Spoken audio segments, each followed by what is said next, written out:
Hello everybody and welcome back to the channel. Today I'm going to be doing something a little different. I'm going to be making these little toys for kids. I wanted to show you how I'm going to sew these together because when you have things where you have to go around and it's a weird shape, it's sometimes a struggle to get this right. So I'm going to show you how to pivot, and that is the secret. So I've already cut out the toys. You can see we have a broccoli and some other things. I've already put them right sides together, and if you want this is our Cottage Grove fabric on our website, but I've cut out all the pieces and I have pinned them together, right sides together, and now it's time to sew. So I'm going to go ahead and start, and I'm going to pick a place to start where it's kind of a straight line because we need to leave a hole. So I'm going to leave the hole like right here. I'm going to start down here. I'm using a darker thread so you can see it, but you would want to use a matching thread. So I'm going to start here, and I'm going to do approximately a 1/4 inch seam allowance. I'm going to start with a back stitch. And now I'm going to start sewing forward.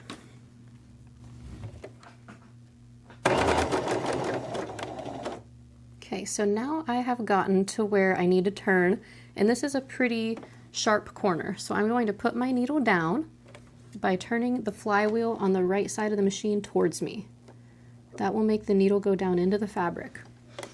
Now we can safely lift the presser foot lever back here. Since the needle is down, we can't lose our spot. So now it's safe to lift that, and now we can turn. Pivot. So now line it up what direction you want to go and drop that presser foot back down. So now we're just going to come around this curve here. And when you go around curves, sometimes it's just not going to work. You're going to have to drop and pivot throughout this curve. Okay, so let's try it.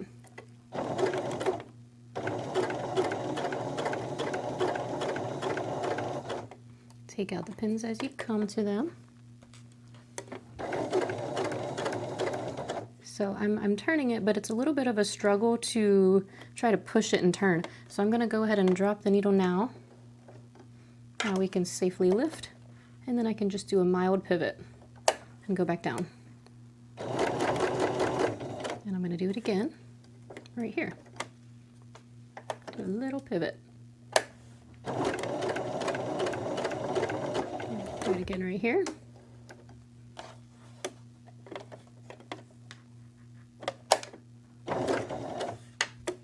And again. And the more pivots you do, the better your curve or weird piece shaped thing is going to look.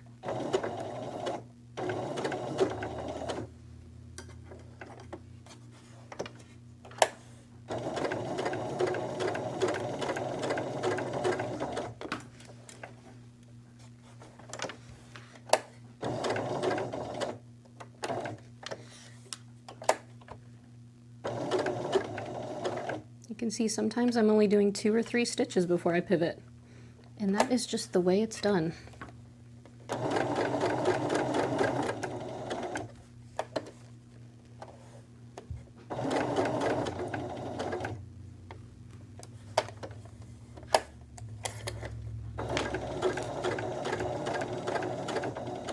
Okay, I'm trying to turn that corner, but it's just not quite turning as well as I need it to, so I'll just lift and just do a little pivot.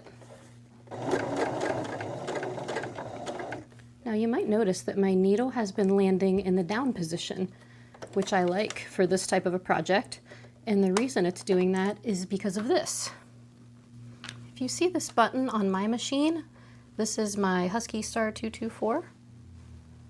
That button there is actually the same thing as turning the flywheel over here.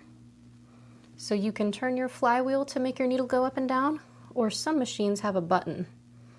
The button is nice because after you press the button, it's going to then stop in that position. So now that I've pressed it and I sew, it's going to stop in the up position. See?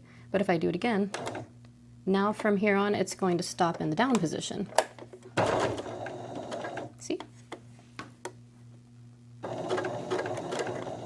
So just check out if your machine has a feature like that, because it's really helpful to have it stop in the down position when you're doing a lot of pivoting.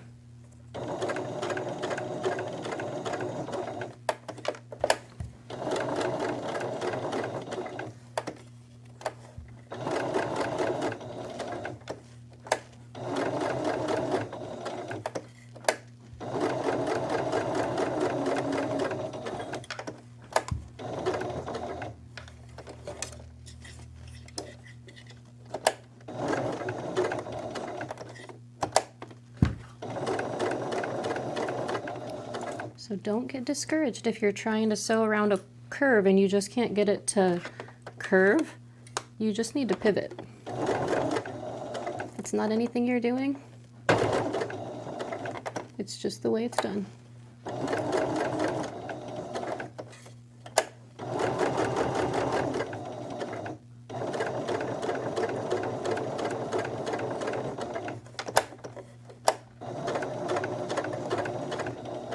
Okay, I'm going to end with a back stitch.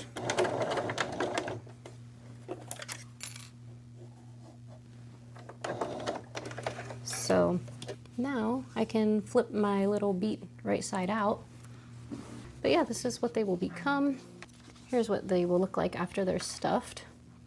And then I also did a little zigzag around it. I hope this helped you if you're sewing curves or weird shapes of any kind.